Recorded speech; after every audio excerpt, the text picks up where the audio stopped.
Hey, what's going on, guys? Season 27 PTR dropped for Diablo 3, and we have a pretty cool seasonal theme this go-around.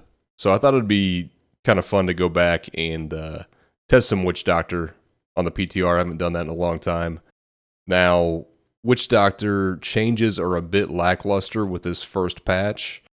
Everybody, I think, in the community is kind of hoping that we get another patch relatively soon, with some changes to Witch Doctor, potentially some buffs, and things like that. Now, with that said, I have found one really fun interaction that, if left like this for the season, should give us the fastest T16 Witch Doctor build that I think we've ever seen. So it's a lot of fun. It's kind of a lazy walker build a bit, kind of like we used to play back in the day. That was kind of more when T10 was around. It's always been a little bit more difficult to do in T16, although with some of the power creep within the last few seasons, it's been doable in different variations. But this time, this is the strongest Locust Swarm has ever been. So before we get completely into the build, let's just quickly go over the seasonal theme. So at level 70, Angelic Crucibles can drop. You can use this on an item. It will automatically upgrade that item to an Ancient Primal with a Crucible effect. Each class has 3 Crucible effects that they can potentially get from doing this. And so, for instance, the one that I'm currently using is your Gargantuan spreads Locust Swarm to any enemy within 16 yards and summons zombie dogs periodically. Zombie dogs now gain every rune when summoned. So, at face value, this doesn't look that nuts, but the thing is that this Locust Swarm is being buffed by both Gargantuan damage and pet damage. I don't know that that's intended, but I mean, the Gargantuans themselves are the ones spreading the Locust Swarm. So it may be that it is intended, absolutely, and it will go live like that. If it does, that's fantastic.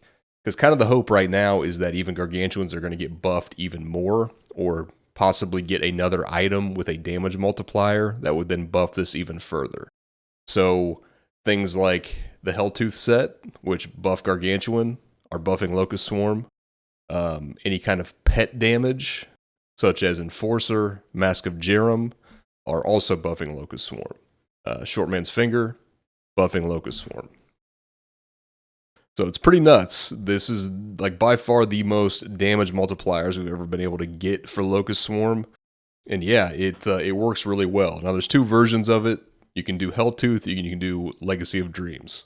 I chose to showcase the Helltooth version today just because I think it's a little bit more interesting. I mean, the fact that we're buffing Locust Swarm with a set bonus that doesn't even have a multiplier for Locust Swarm is pretty cool, I think. So yeah, and as you can see in the footage, I mean, it just obliterates T16. Like, Locust Swarm is just trash, just falls over pretty much, and just when you get a big wide open map, it spreads like the entire map. The other thing to note with this Crucible power is that the Locust Swarm that's spread from Gargantuan seems to have the Pestilence rune, because Locust Swarm's just spreading all over the place. Also, typically, in past builds, you'd run the Wormwood, which was an aura that your character got that would spread Locust Swarm passively. And you were able to put Locust Swarm on your bar with a rune, and the Locust Swarm from Wormwood would gain that rune effect. Well, that does not seem to be working here with the Gargantuans, just so you know. There would be the potential for like Searing Locust for more damage and things like that if that worked, but it seems to not be working. Quickly just kind of go over everything else in the build. I mean, the main thing is just you summon your Gargantuans.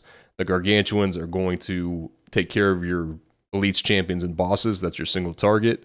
And your Locust Swarm is going to spread around and kill all the trash. And with this build, with how much damage Locust Swarm is doing, that does considerable damage to elites and champions as well. The rest of the build is really just focused around grouping for the Gargantuans, making sure you're proccing your Helltooth bonus, and then just speed after that.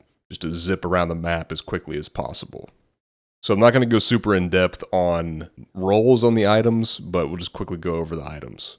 So Sacred Harvester, you're going to get 10 stacks of Soul Harvest, which is going to give you movement speed with Soul to Waste. It's going to give you more intelligence and damage reduction with the Lacumber Bracers. Running 5 pieces of Helltooth, and then a Ring of Royal Grandeur for the 6-set bonus. Shukrani's Triumph. Now, the really nice thing about this build is that you're going to be able to be in Spirit Walk most of the time. With Wormwood versions of this, whenever that Wormwood jumps and hits something, it would count as an attack and eventually break you out of your Spirit Walk after 3 attacks. Well, the nice thing about this is the Gargantuans are the ones that are spreading the Locust Swarm, so that doesn't happen. We've also got the Short Man's Finger. It's going to give you a damage increase to your Gargantuans, and you're going to have 3 of them. Witching Hour for just increased damage. The Lacumbras for damage reduction. Squirt's Necklace for a damage increase. Now, you're going to get to a point where this probably isn't necessary. And to be honest, where I'm at on the PTR right now, I probably really don't need it for T16 currently. You're going to have this up most of the time. Sometimes when you have to stop for Elites and Champions and you break out of Spirit Walk because of the Shukrani's Triumph, you may get hit and this will drop. But at least when you're running around and trash is dying around you, you'll have this up. Quetzalcoatl, pretty standard for these kinds of builds. It effectively doubles the damage of your Locust Swarm. And then for Legendary Gems, Enforcer's a bit of a no-brainer. Just pet damage increase and your pets take less damage.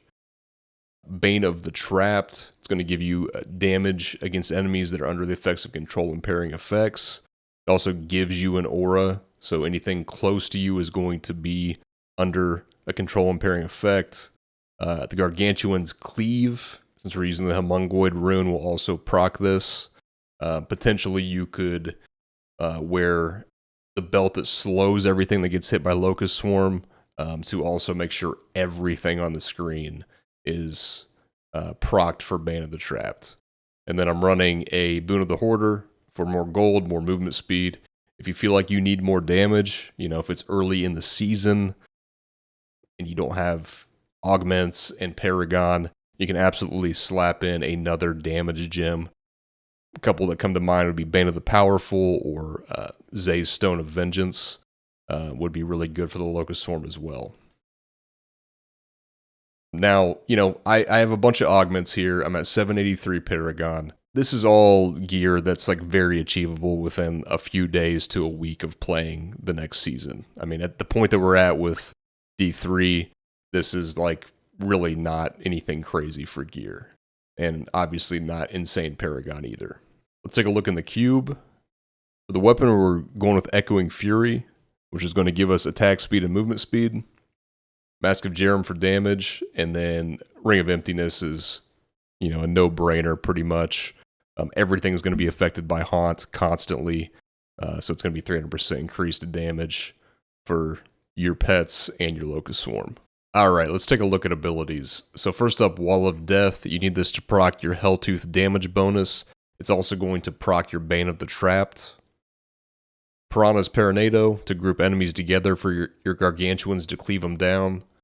Spirit Walk Severance. This is here for the invulnerability and the movement speed. Soul Harvest Soul to Waste is going to give you damage reduction with your Lacumbra's Bracers paired with the Soul Harvester. And then you're going to get 5% movement speed per enemy harvested. Gargantuan Homungoid, like we've talked about, your main damage dealer for Elites and Champions, and they will be casting your Locust Swarm. Now for the 6th ability, I've toyed around with both Horrify, which is a movement speed bonus more than anything else, and then I ran Sacrifice a little bit with Provoke the Pack for more damage. I feel like I don't need that damage at this point in T16. If it's early in the season, you may feel like you do. If that's the case, go ahead and use it. Otherwise, I'd go for the movement speed. For passives, Graven Justice, mostly used in every Witch Doctor build for the cooldown reduction. Midnight Feast is going to give you an extra zombie dog and also increase your Garg damage, thus increasing your Locust Swarm damage. Gruesome Feast, you're pretty much going to have 5 stacks all the time with how fast you're moving in T16. Really nice damage increase. And then I'm currently running Fierce Loyalty for more movement speed. Again, another ability passive you can drop if it's early on in the season and you don't quite have the damage. Add an extra damage passive such as Confidence Ritual or Pierce the Veil. All right, so that'll pretty much wrap it up, guys. I just kind of wanted to spread some awareness of this pretty awesome build for T16. Hopefully it is still intact in some way by the time the PTR ends.